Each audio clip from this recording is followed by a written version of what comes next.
नमस्कार विद्यार्थ्यांनो.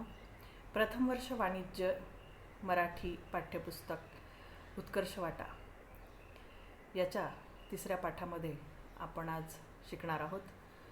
मी प्राध्यापिका स्मिता ओंकारराव माळवे, बिंदू रामराव देशमुख कला वाणिज्य महिला महाविद्यालयात सहाय्यक प्राध्यापिका म्हणून कार्यरत आहे. आज आपण पाचव्या सादरीकरणामध्ये तिसरा पाठ शिकणार आहोत. याचे लेखक आहेत विवेक सावंत, व्यवस्थापकीय संचालक, महाराष्ट्र ज्ञान महामंडळ मर्यादित अर्थात MKCL, 501 ICC trade tower, A wing, 5वा मजला, सेनापती बापट मार्ग, पुणे 411016 असा त्यांचा अल्पसा परिचय आपल्याला सांगता येईल. पाठाचं नाव आहे ज्ञानयुगातील नेतृत्व. समाजाच्या सहित म्हणजे समाजाच्या संगतीने जातं ते साहित्य आणि समाजाला पुढे नेते ते नेतृत्व. द्रष्ट नेतृत्व असं मानतं की समाजाची ओळख ही केवळ त्याच्या भूतकाळात किंवा वर्तमानात शोधण्याची गोष्ट नसून विशिष्ट उद्दिष्टांसाठी भविष्य काळात विचारपूर्वक घडवण्याची गोष्ट आहे. प्रदीर्घ काळ चाललेल्या आपल्या स्वातंत्र्य चळवळीमधून जी मूल्य आणि जे आदर्श आपल्यासमोर आले त्यातून भारताची भविष्यातील ओळख काय असावी याचं चित्र हळूहळू स्पष्ट होत गेलं आणि अखेर सर्वमान्य स्वरूपात आपल्या राज्यघटनेमध्ये ते सुस्पष्ट शब्दांमध्ये व्यक्त झालं. आपली भविष्यातली ओळख काय असावी याचं सुस्पष्ट चित्र घटनात्मक स्वरूपात आपल्या भावी पिढ्यांपुढे ठेवणाऱ्या मोजक्या देशांमध्ये आपला देश आहे. हे आपलं भाग्य आहे.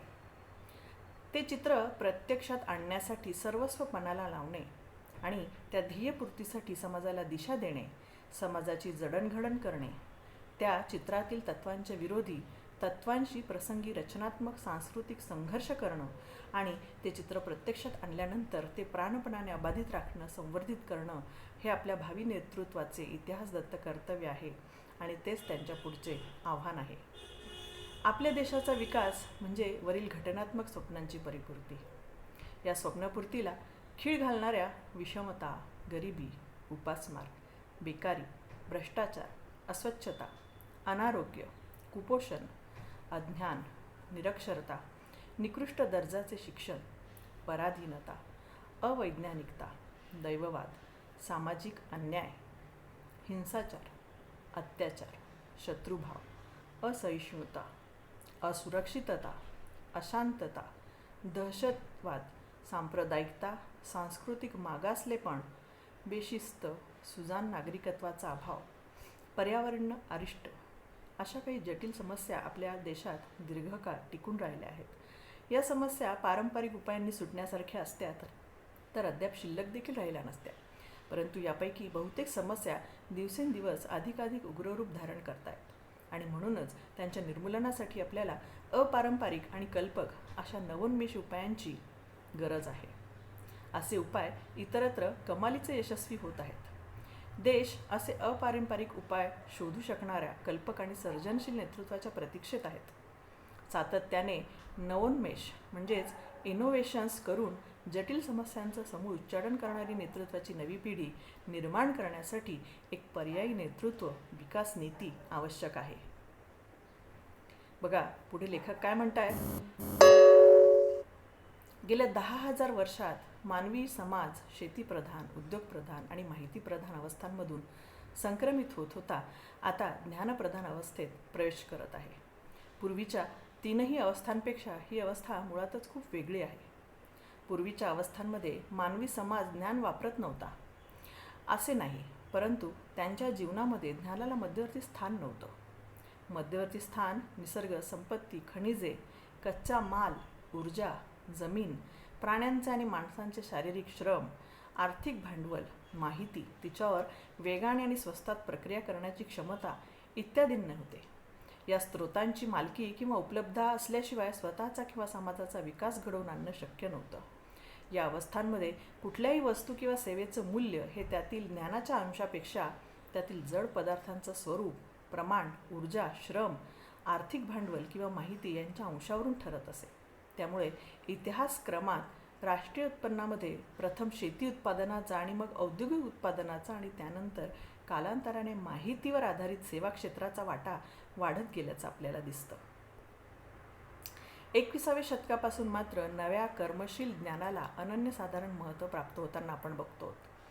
या शतकामध्ये निसर्ग संपत्ती, खनिजे, कच्चा माल, ऊर्जा, जमीन, शारीरिक श्रम करणारी मोठी प्रशिक्षित लोकसंख्या, आर्थिक भांडवल इत्यादी पुरेसे नसूनही केवळ ज्ञानाच्या, बौद्धिक संपदेच्या बळावर काही समाज, काही देश, काही उद्योग आपला विलक्षण विकास करताना दिसू लागले आहेत.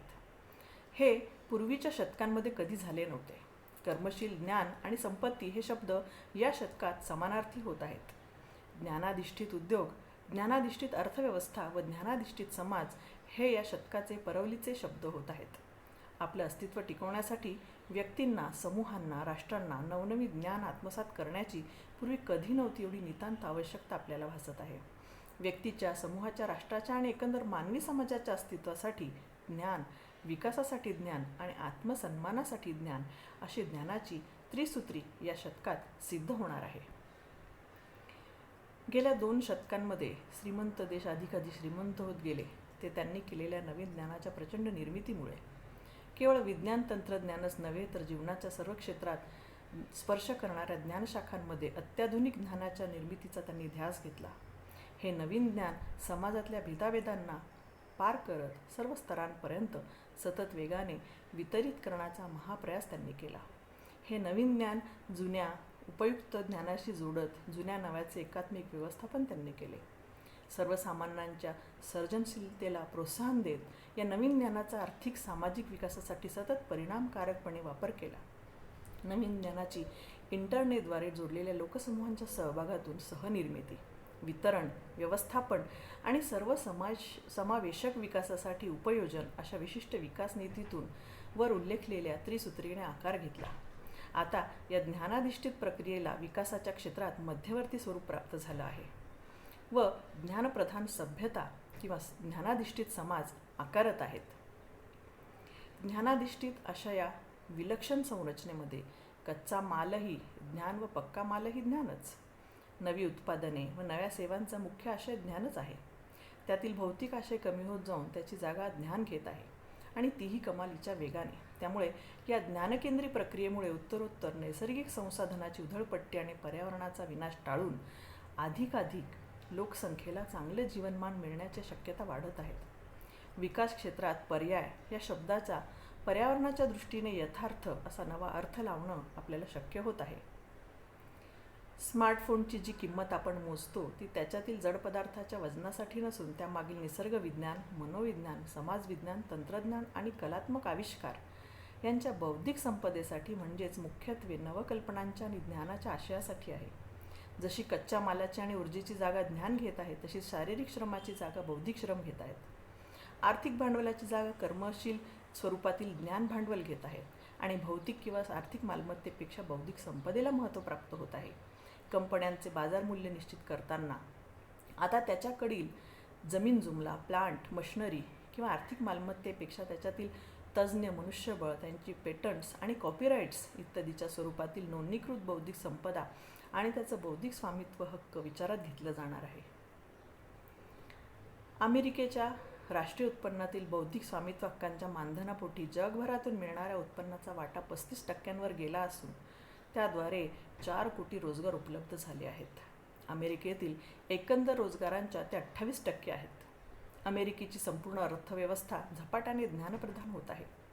जुन्या जड पदार्थ केंद्री किंवा ऊर्जा केंद्री किंवा श्रमकेंद्री प्रक्रिया वेगाने कालबाह्य होत आहेत आणि नव्या ज्ञानकेंद्री प्रक्रिया त्यांची जागा घेत आहेत. इसवी सन 2012 पासून अमेरिकेतील कुठलाही उद्योग एकतर नोंदणीकृत तरी आहे, बौद्धिक संपदा निर्माण करत आहेत किंवा वापर तरी करत आहेत. बौद्धिक संपदा हा त्या अर्थव्यवस्थेचा श्वास होऊ पाहत आहे. ज्ञानप्रधान अवस्थेचा हा विकास या पुढील काही दशके केवळ अमेरिकेतच नव्हे तर भारतात आणि जगभर वेगाने होणार हे निश्चित. त्यामुळे शेती, उद्योग, सेवा इत्यादी सर्वच क्षेत्र वाढत राहतील, पण ती वेगाने ज्ञानप्रधान होऊ लागतील. ज्ञानाचा चहूबाजूंनी आणि सेकंदाला विस्फोट होत आहे. ज्ञानयुगाचे ते एक व्यवच्छेदक लक्षण आहे. अभिजनांची मक्तेदारी संपवत समाजाच्या अनेक स्तरातील लोक आता ज्ञानाची निर्मिती करत आहेत. 21वं शतक सुरू होत असताना जन्मलेले विकिपीडिया आणि तत्सम मुक्त ज्ञानस्रोत हे सर्वसामान्य लोकांच्या ज्ञानक्षेत्रातील असामान्य अशा सामूहिक कृतीचे पहिले नमुने आहेत. इंटरनेटमुळे ज्ञानाची सर्वदूर उपलब्धता आणि ज्ञानाची सहनिर्मिती भौगोलिक बंधने दूर सारून विलक्षण वेगाने वाढत आहेत. मानवी समाज जणू काही एका चिरायू अशा वैश्विक मेंदूची निर्मिती करतो आहे आणि त्या समाजातल्या प्रत्येकजण त्या मेंदूचा बहुंशी मुक्त वापर करणार आहे.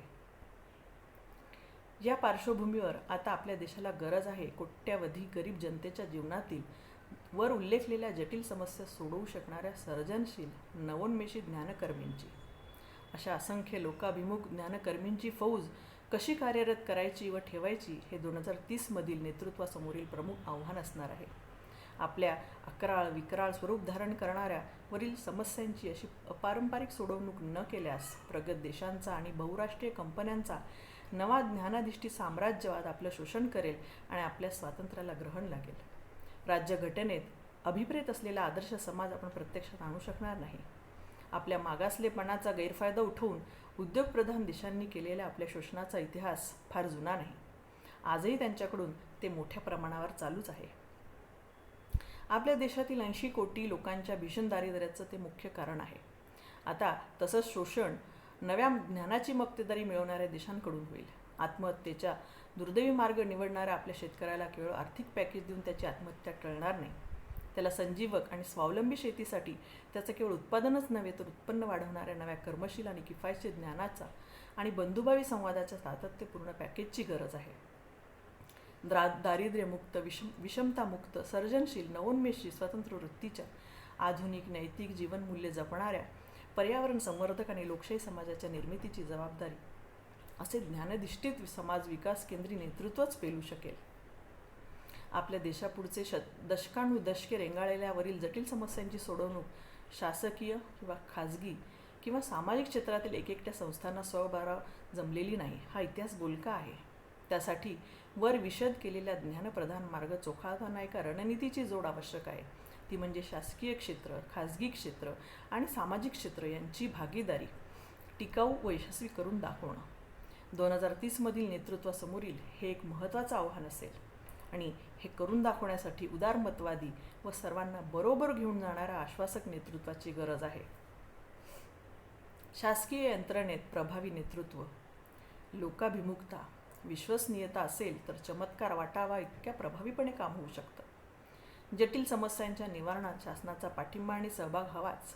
शासकीय क्षेत्राकडून दूरगामी नियोजन क्षमता, कायदेशीरपणा, पारदर्शकता, अर्थसंकल्पीय तरतूद, राजकीय इच्छाशक्ती या आणि अशा बाबी श्रेयस्कर आणि अपेक्षित आहेत.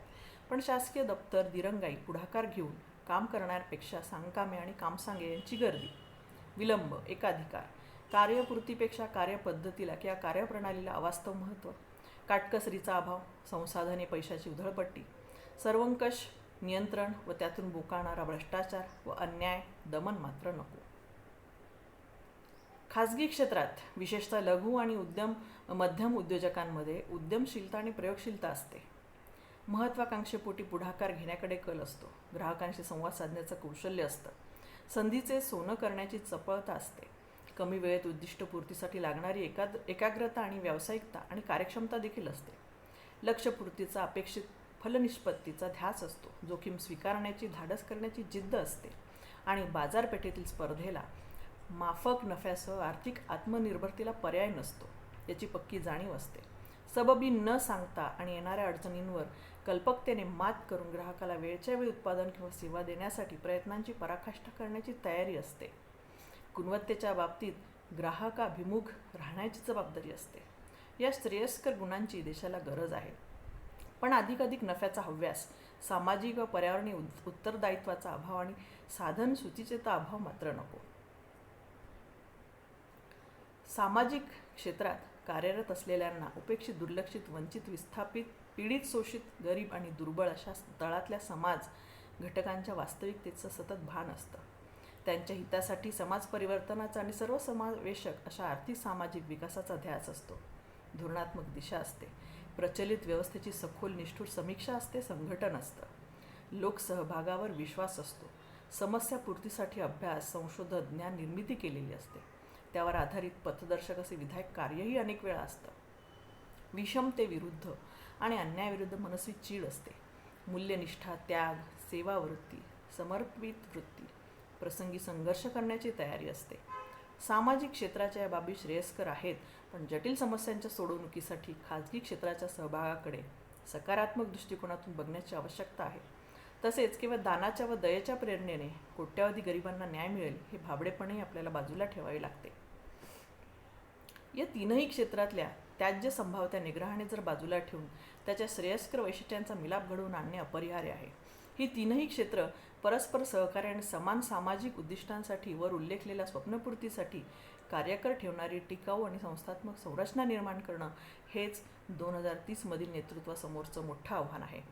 भारत या शब्दाची संस्कृतातली व्युत्पत्ती भा नाम अभा, अभा नाम प्रभा आणि प्रभा नाम ज्ञानम तत्र रतः अशी आहे. त्याचा अर्थ ज्ञानाच्या उपासनेत रममाण झालेला देश, समाज म्हणजेच भारत. आपल्या देशाचं भारत हे नाव या अर्थाने सार्थ करून दाखवणं हे 2030 मधील नेतृत्वासमोरील असंच एक मोठं आव्हान आहे. ह्या पाठात लेखकाने युवोन्मेष दिवाळी अंक विशेषांकमध्ये प्रकाशन झालं होतं 2017 ऑक्टोबर 10. याचं संपादन केलं होतं महेंद्र सेठिया यांनी. विद्यार्थ्यांनो, तिसऱ्या पाठाच्या अंतर्गत आज आपण पाहिलं की ज्ञानयुगातील नेतृत्वासमोरचे विशेष आव्हानं काय आहेत. बौद्धिक संपदा, त्याचबरोबर संघटित समाज आणि संघटित समाजाच्या दृष्टिकोनातून उपयुक्त असणारी ही जी काही संघटन शक्ती आहे ती कशी एकत्रितरित्या साध्यता करून आपल्याला त्याच्या माध्यमातून त्यांना कार्यप्रवृत्त करून हे कार्य करवून घ्यायचं आहे आणि आपलं 2030 मधलं नेतृत्वासमोरचं कसं मोठं आव्हान आहे हे लेखकाने या अंतर्गत आपल्याला सांगितलेलं आहे. धन्यवाद.